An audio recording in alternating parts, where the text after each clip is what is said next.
여러분 안녕하십니까. 6월 10일 화요일 넘치는 우리 교회 매일 묵상 시작하도록 하겠습니다. 오늘 본 말씀은 역대상 12장 1절부터 40절까지 말씀입니다. 족보가 끝나고 나서 한숨 돌렸다 싶었더니 이제 여러 장군들의 이름들이 계속 나오고 있는데, 사실은 뭐 이름 한 사람 한 사람을 다 알기는 어렵고요. 어떤 전체적인 분위기만 살펴보면 좋을 것 같습니다. 어제 우리가 살펴본 본문에 다윗의 용사 중에 뭐랄까 좀 높은 사람들, 첫 번째 3대장, 두 번째 3대장, 그리고 다윗과 함께 전장을 누볐던 사람들, 이런 걸 살펴봤단 말이에요. 오늘 나오는 본문에 뭐냐면 자발적으로 다윗에게 합류한 사람들이 나오는 겁니다. 그러니까 이 다윗이 왕이 되기 전에 떠돌아다니는 야인 시절이 있었지 않습니까? 그 야인 시절에 다윗에게로 와서 자기네들이 스스로 합류한 사람들을 보여주는 겁니다. 왜 이런 사람들의 명단을 보여주려고 하느냐? 이유는 딱 하나입니다. 보시면 22절에요. 22절에 그때의 사람들이 날마다 다윗에게로 돌아와서 돕고자 하며 큰 군대를 이루어 하나님의 군대와 같았더라. 이 얘기를 하고 싶었던 겁니다. 많은 사람들이 함께 모여서 다윗의 세력이 점점 강해졌어. 그래서 마치 하나님의 군대와 같이 되었어 라고 하는 이 얘기를 하고 싶은 거예요.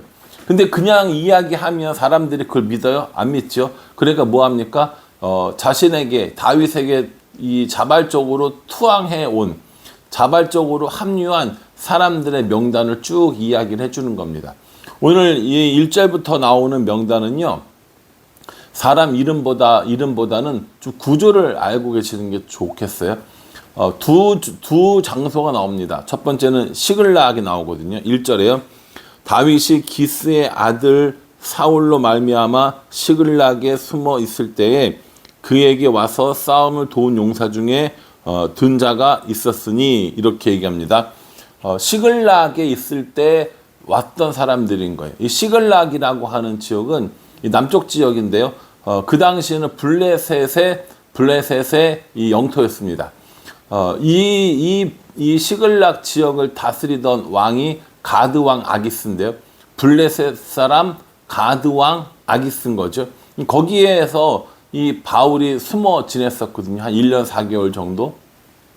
그 숨어 지내는 동안에 이 시글락에 있을 때 왔던 사람들을 의미하는 겁니다. 1절부터 7절까지는 시글락에 있을 때에 다윗에게로 왔던 베냐민 지파를 말하는 겁니다.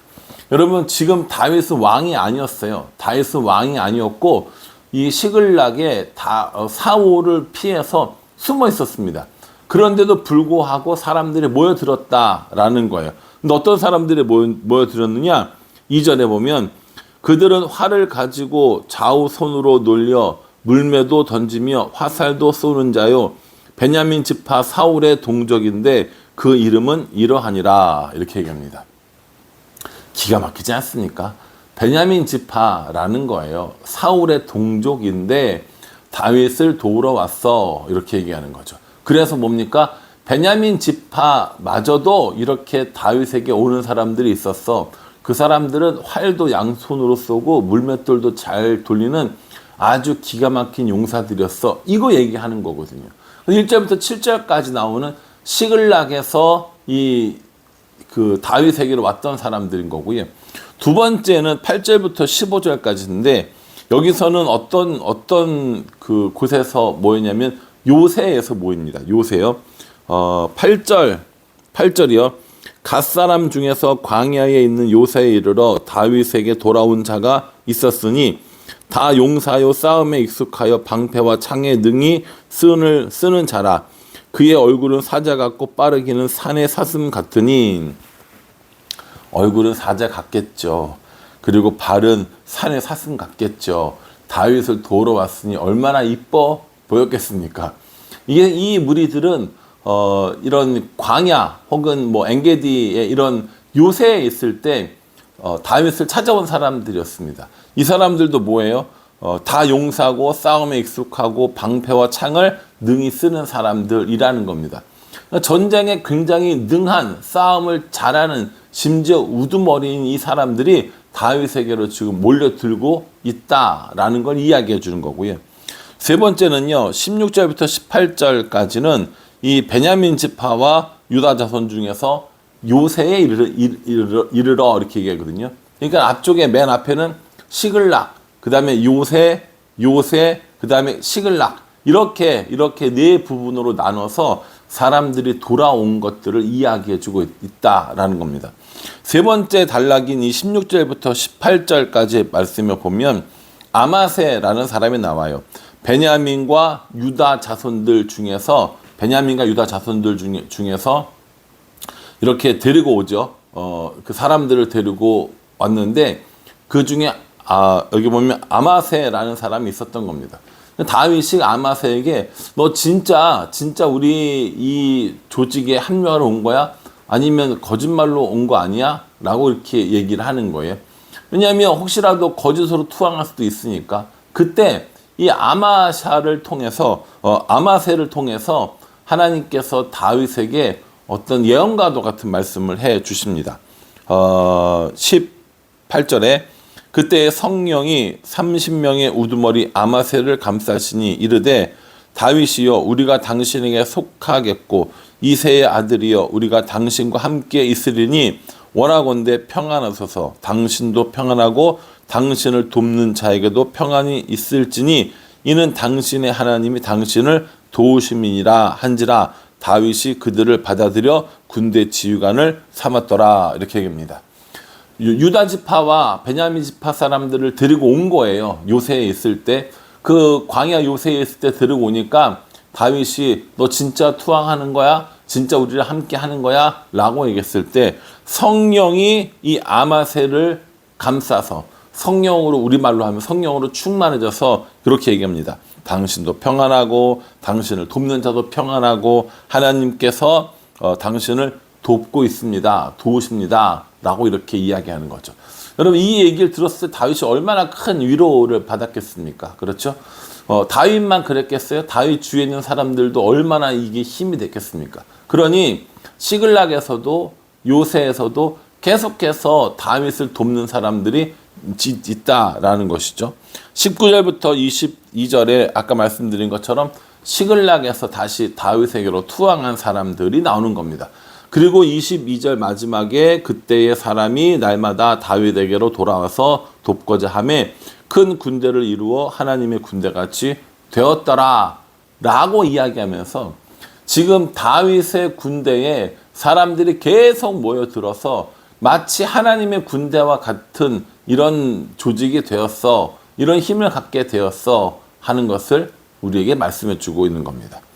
23절에 보면요. 싸움을 준비한 군대 지휘관들이 헤브론에 이르러 다윗에게로 나와서 여호와의 말씀대로 사울의 나라를 그에게 돌리고자 하였으니 그 수요가 이러하더라. 이렇게 얘기하면서 싸움을 준비한 군대 지휘관들의 명단을 쭉 보여줍니다. 근데 그 군대 지휘관들의 명단이 중요한 것이 아니고요. 뭐가 중요하냐면 여호와의 말씀대로 사울의 나라를 그에게 돌리고자 하였으니 이렇게 얘기합니다. 지금 다윗이 사울을 죽여서 쿠데타로, 반란으로 이 자신의 왕조를 세우려고 하는 것이 아니라 이렇게 된 것은 분명히 하나님의 뜻이다 라고 이야기하는 거죠. 여러분, 쿠데타를 하고 반란을 꿈꾸는 사람들의 이런 이야기 중에 하나가 뭐냐면 국민들이 원해서 국민들의 뜻대로 이런 얘기들을 하거든요. 전쟁사나 이런 세계사 같은 걸 보면 자신의 욕심이 아니라 국민의 뜻에 의해서라는 이야기를 하는 이 독재자들의 모습들을 참 자주 보게 되어집니다. 근데 오늘 이 다윗은 그게 아니었다라는 거예요. 다윗은 자신이 정권을 잡고 싶어서, 자신이 권력을 잡고 싶어서 그래서 왕이 되려고 하는 것이 아니라 여호와의 말씀대로 사울의 나라를 그에게 돌리기 위해서 지금 다윗이 이렇게 하는 거고, 또 그런 걸 알기 때문에 다윗을 돕는 사람들이 이렇게 모이게 되었다라고 이야기를 하는 거죠. 여러분, 이 다윗은 도망자였어요. 근데 그때 사람들이 자꾸 모이는 거예요. 좋은 소문이 많이 나는 거예요. 힘센 사람들, 능력 있는 사람들이 자꾸 모이는 겁니다. 그럼 어떻게 지겠습니까? 사람들이 자꾸 점점 더 많이 모이게 되는 거죠. 그래서 뭐가 되는 거예요? 대세가 되는 겁니다. 그러니까 하나님께서 이 다윗을 향해서 선포해 주신 거야. 너가 이스라엘의 왕이 될 것이고 너의 나라가 끊이지 않게 될 것이고 이 얘기를 쭉 해주셨고 그 이야기대로 사람들이 모이기 시작하는 겁니다. 그래서 다윗의 나라가 굳건하게 세워지는 거고요. 38절에 이 모든 군사가 전율을 갖추고 다 성심으로 헤브론에 이르러 다윗을 온 이스라엘 왕으로 삼고자 하고 또 이스라엘의 남은 자도 다 한 마음으로 다윗을 왕으로 삼고자 하여 이렇게 얘기합니다. 이제 다윗을 돕는 장군들의 이름을 쭉 이야기를 하고 누가 어떻게 세웠고 누가 어떻게 세웠고 근데 보면 어떡합니까? 다 이스라엘의 12지파 사람들이 다 모인 거예요. 다 모여서 이제 뭐 합니까? 다윗을 왕으로 삼고 잔치를 베푸는 겁니다. 그러니까는 그냥 어느 날 다윗이 내가 왕할래, 하나님이 나 왕하라고 하셨어, 이걸로 끝나는 것이 아니라 그렇게 도망 다녔지만 엔게디의 광야로 또 뭐 시글락으로 도망 다녔지만 그 도망가 있는 곳에도 사람들이 계속 모여요. 그거 뭐냐면 하나님께서 이야기해 주신 말씀을 이루게 하기 위해서였습니다. 다윗의 욕심이 아니라 하나님의 명령에 혹은 하나님의 뜻대로 이루어지니까 사람들이 모이기 시작하는 거예요. 가만히 있어도 왕이 되려고 하지 않아도 왕이 되었던 이런 다윗의 모습을 우리에게 보여주고 있는 겁니다. 우리는 어떻습니까? 우리는 어떤 조직에서 혹은 교회에서 혹은 직장에서 혹은 학교에서 권력을 잡고 힘을 잡으려고 나의 영향력을 더 높이려고 굉장히 많은 힘을 쓰죠. 그런데 오늘 우리에게 다윗을 통하여서 하나님이 세우시면 또 하나님이 기뻐하시면 하나님께서 도우시면 사람들이 모이는 것을 볼 수 있습니다.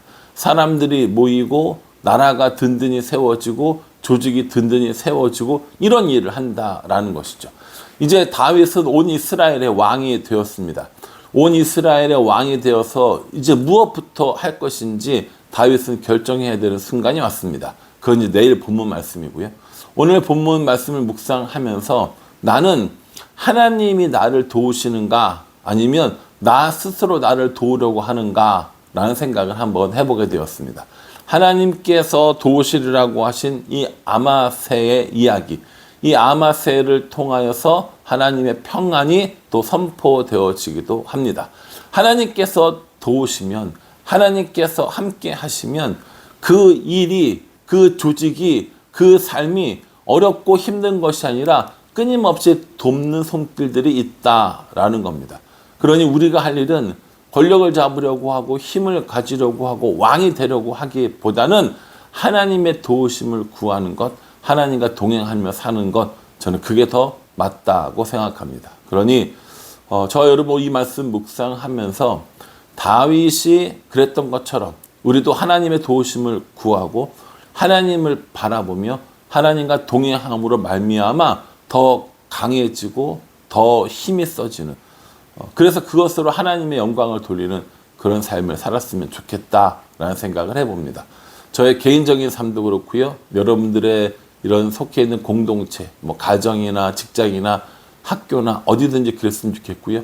무엇보다도 우리 교회가 하나님께서 도우심으로 말미암아 많은 사람들이 함께 모여서 하나님의 일을 해나가는 그런 우리가 되었으면 좋겠습니다.